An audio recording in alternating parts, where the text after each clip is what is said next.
You're listening to Innovation for Alpha, where we explore everything at the intersection of healthcare innovation and finance. Through our discussions and interviews, we keep you informed and educated about healthcare innovations, next-level venture investing, and everything involving the combination of the two.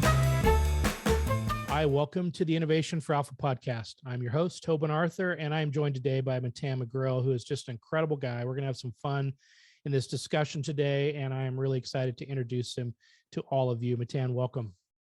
Thanks for having me, Tobin. Excited to be speaking with you.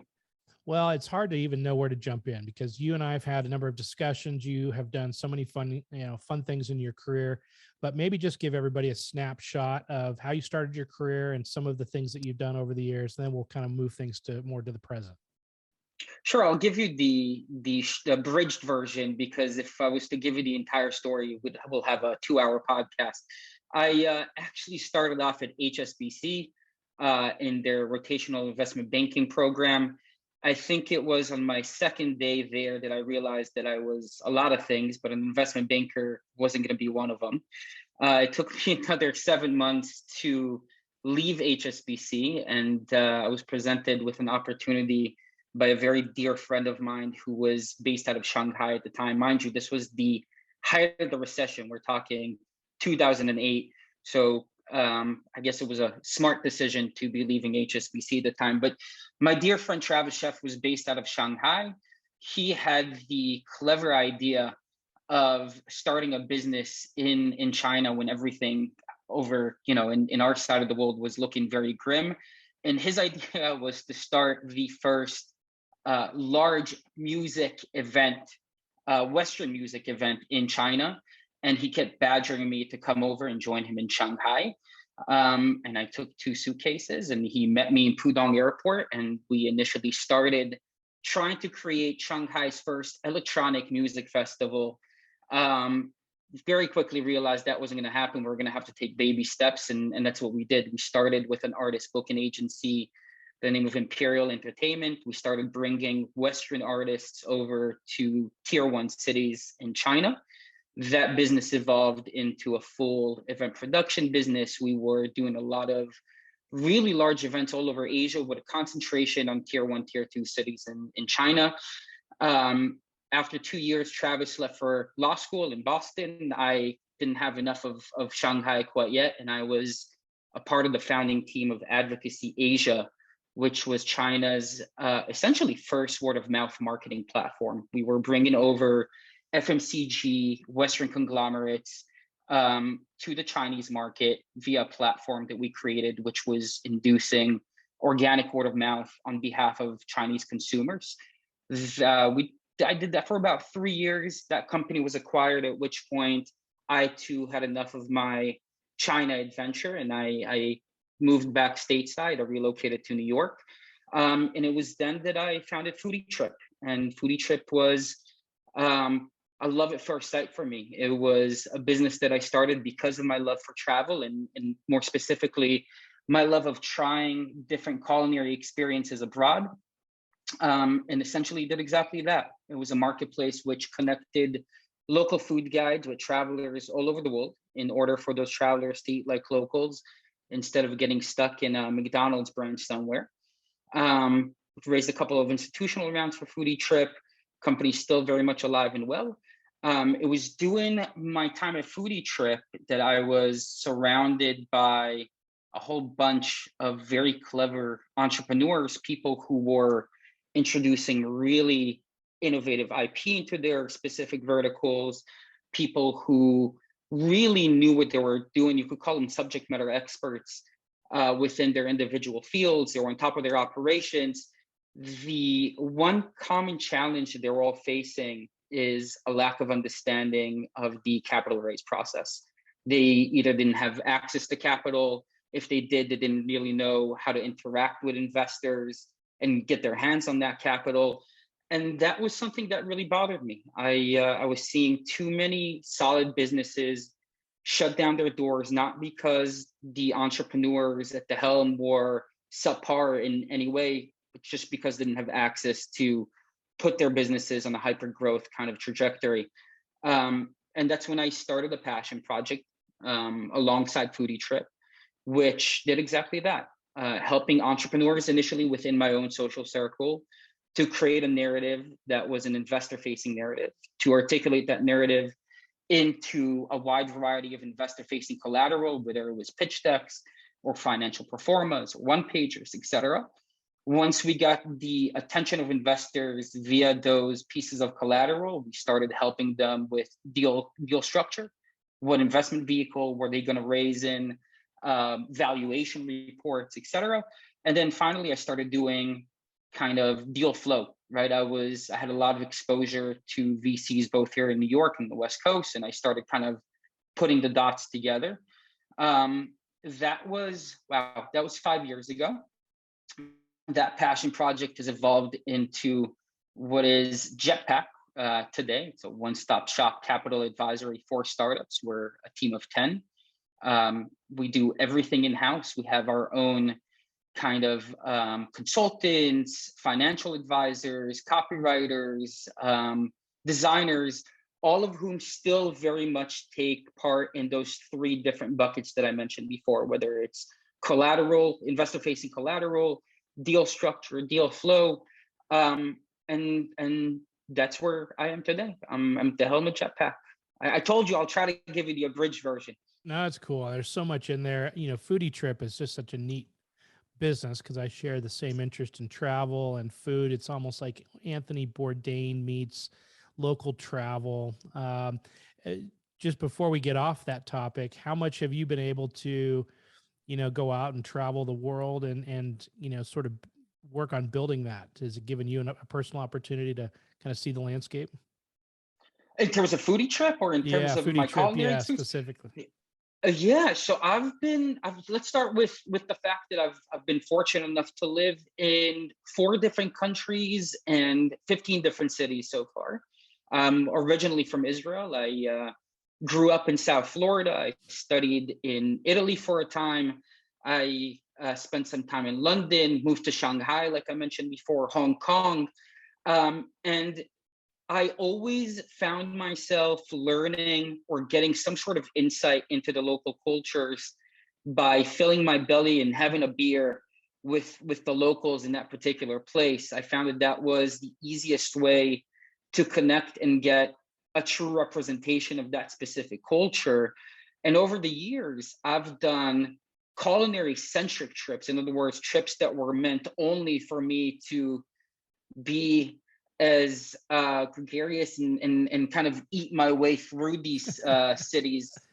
And I've gone on some adventures. The very idea for FoodieTrip actually started when I was doing a motorcycle trip in Vietnam from Ho Chi Minh City all the way to Hanoi. And it was, it was 2 weeks worth of me, kind of doing research beforehand and finding myself surrounded by other tourists in places that were supposed to be very, very local. And I very quickly got tired of it. I saw a small street sign that said nighttime motorcycle food tours. Those are all things that I like. I called the number on that street sign, and at 10 o'clock, a Vietnamese woman on a motorcycle showed up, told me to hop on the back of the bike. We were joined by 10 other travelers also on the back of bikes. And from 10 p.m. until 4 or 5 in the morning, they took us to some of the most authentic underground spots. I've got to drink snake wine. Wow. I was a happy camper.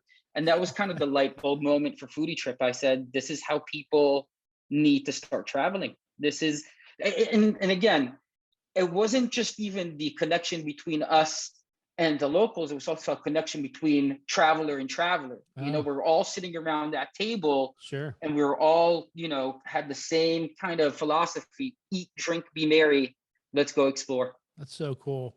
You have an uncanny ability to distill stories, tell stories. The capital raise side, where'd that come from? Obviously you have natural talent, but was some of that from your HSBC, from your education? Where did you pick these skills up over the years that have gone into JetPack?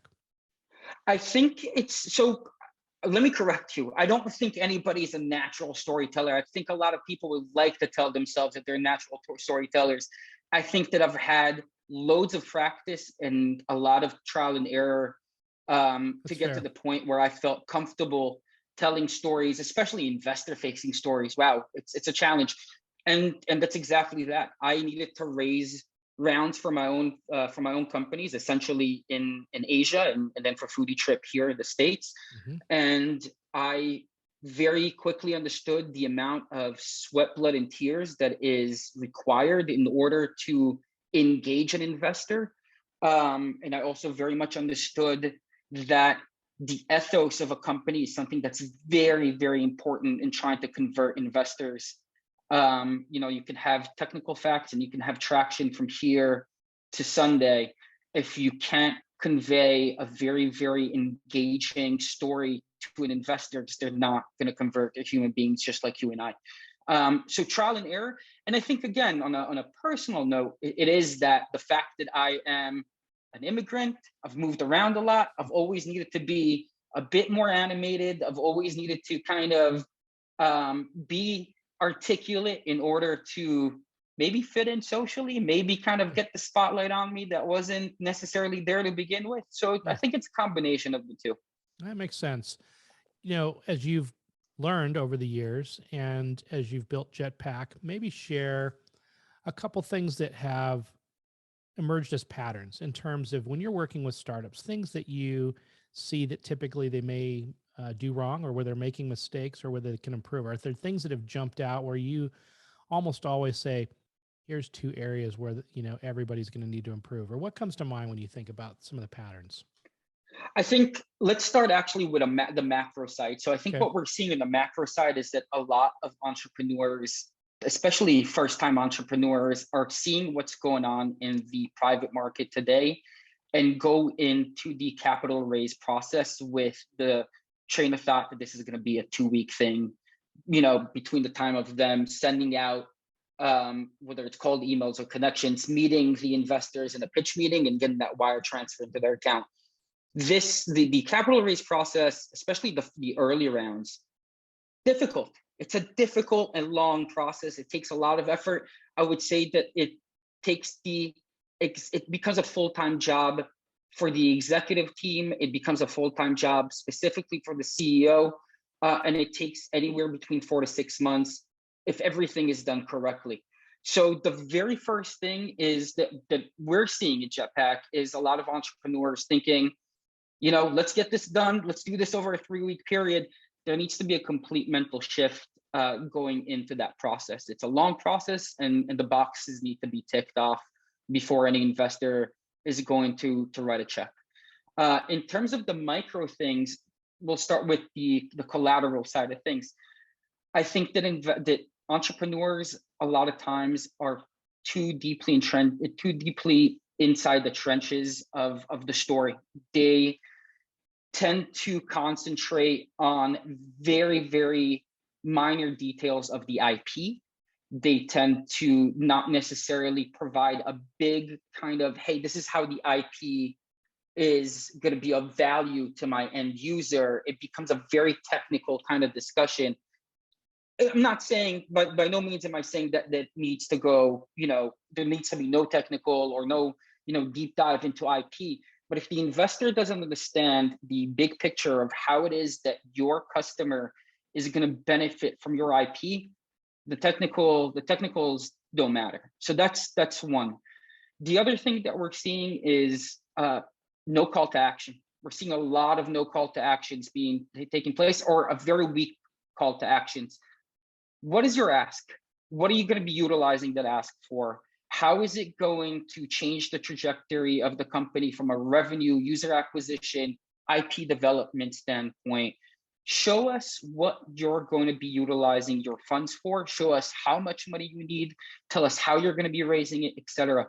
There are so many times that we've experienced pitch decks that would have been solid, or other pieces of collateral that would have been solid, but there's no hook. There's absolutely no, this is what I need to get out of this meeting by the end of this meeting. So I would say from a tactical perspective, those two are big no-nos that we're seeing repeat themselves within investor-facing collateral. That makes a lot of sense. And as you mentioned on the timelines, I think it does a disservice for a lot of entrepreneurs. They read various blogs and journals and they see all these successes. And what they take away from that a lot of times is that raising money is easy, it's happening everywhere. Even you hear things like there's so much capital in the market.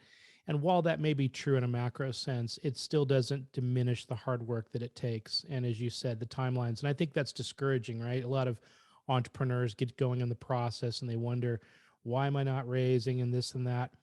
When you think about and you've interacted with teams, do you find there's, and let's focus on the early stage, let's say a seed round, do you find there's a particular structure for the team in the sense of the CEO is on point and the rest of the team are playing certain roles?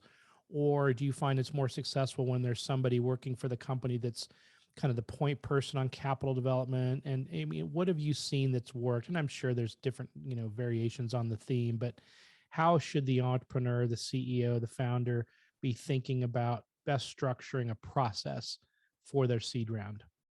Sure. So for the seed round specifically, the CEO is the point person for anything. There is nobody else that the investor is going to be expecting to communicate the value proposition, the story, the ROI rather, etc., except for the CEO. The CEO is the entire thing. You know what I mean? There's no alternative to it.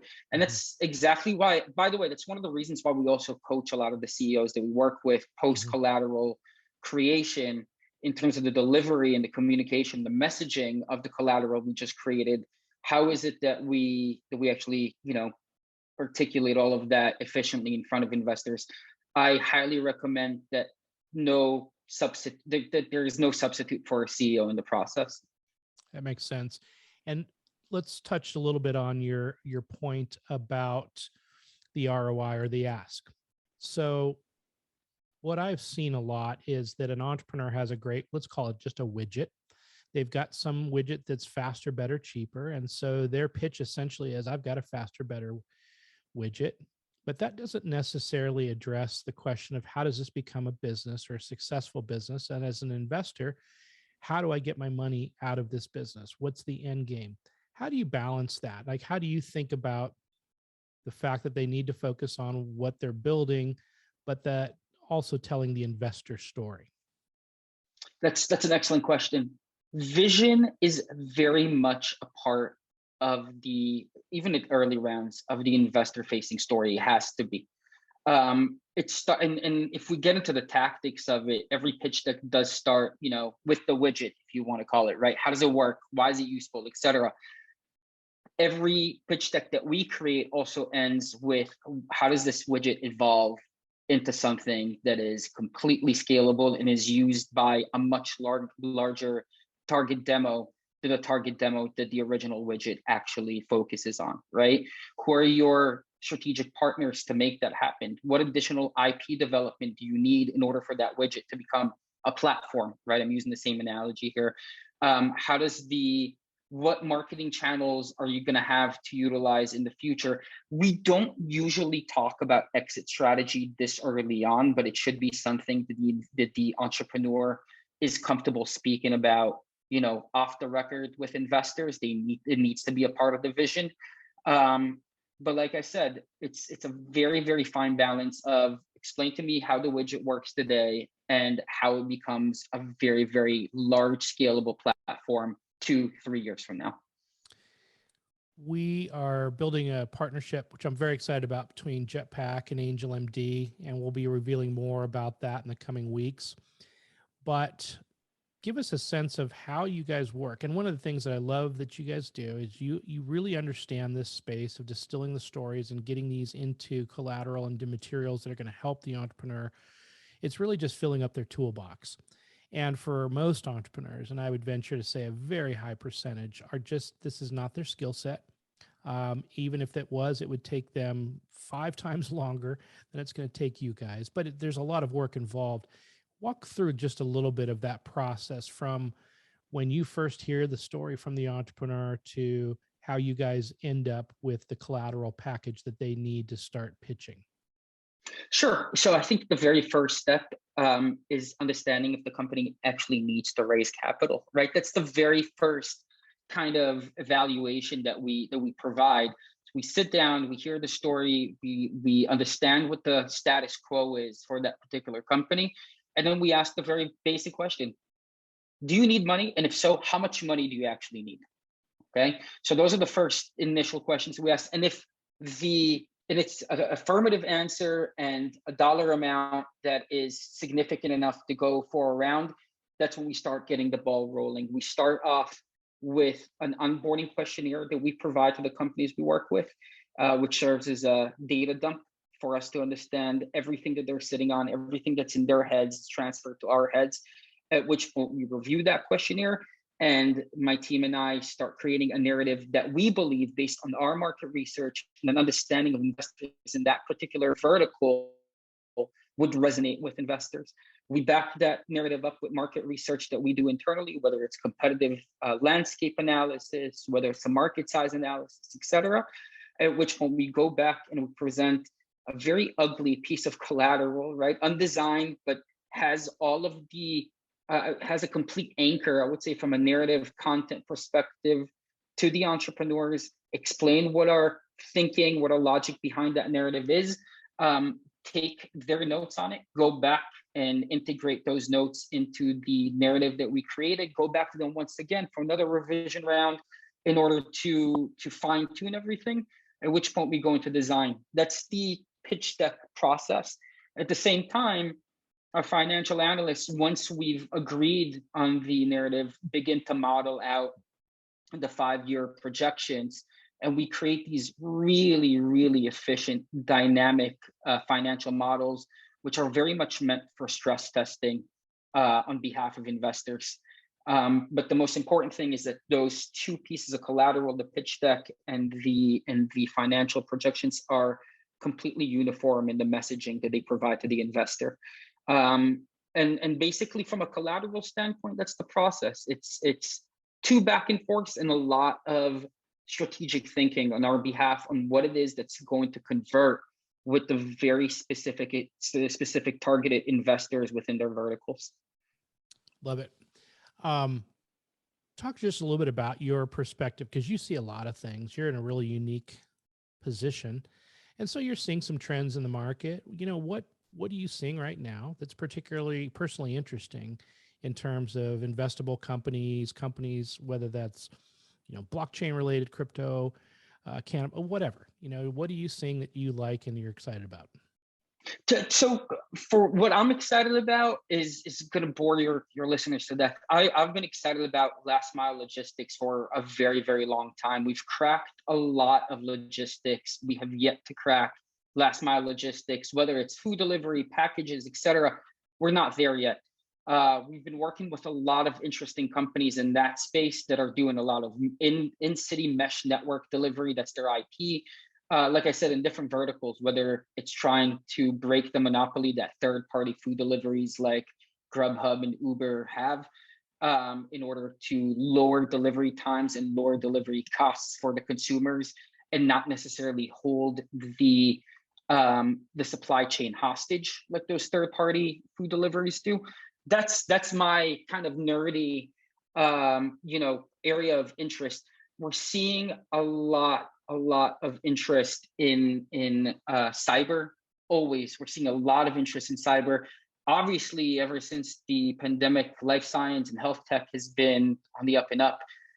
Interestingly enough, in that particular sector is where we find the most IP and the most difficulty telling the story of that IP on behalf of the entrepreneur, right?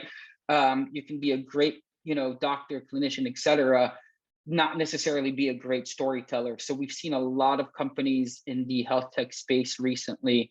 And again, I suspect that there's a direct correlation between the pandemic and the amount of money that's been going into that space, obviously.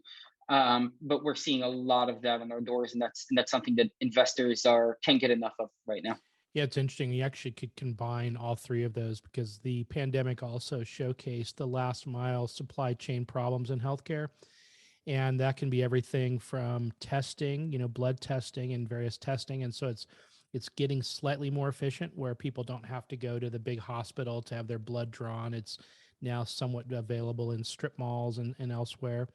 Although it's still extremely inefficient. Probably 5 years from now, people are going to be saying they used to do what?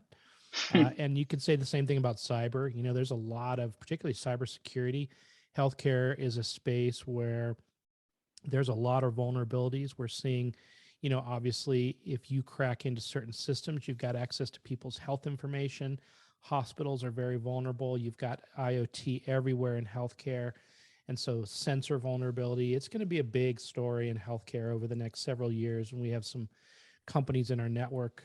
So it's interesting that you mentioned those, because I think healthcare, one of the fun things of healthcare is it tends to be behind some of these other industries in its adoption. The good news is, as some of these things get built out and proven in other markets, healthcare, ultimately needs all of it, whether it's 3D printing, you talk about supercomputing, last mile infrastructure, cybersecurity, blockchain. Healthcare has it all, and it all ultimately has an impact. Matan, we're going to have some fun in the coming months talking more about JetPack and exposing the capabilities of your team to the benefit of the thousands of companies in our network. Because we have some great companies in the Angel MD network, but a company that can't tell and document its story is going to be a company that is stalled. And so I'm really anxious to expose them to your team and resources. I think it's going to be a great help. And I really appreciate you jumping on today to just give a little snapshot of what's to come and the talent behind the scenes. So thank you. Thank you, Tobin. And we look forward to working with the Angel MD family. It'll be fun. In the meantime, have a great Thanksgiving, Matan, and a great holiday season, and more to come over the next few weeks and months. See you again soon for the next episode of Innovation for Alpha. Make sure to go to Innovation for Alpha for access to prior episode links, show notes, and other valuable resources. This show is for entertainment purposes only. Before making any investment decisions, please consult with a professional. This show is copyrighted by Angel MD Media, and written permission must be granted before syndication or rebroadcasting.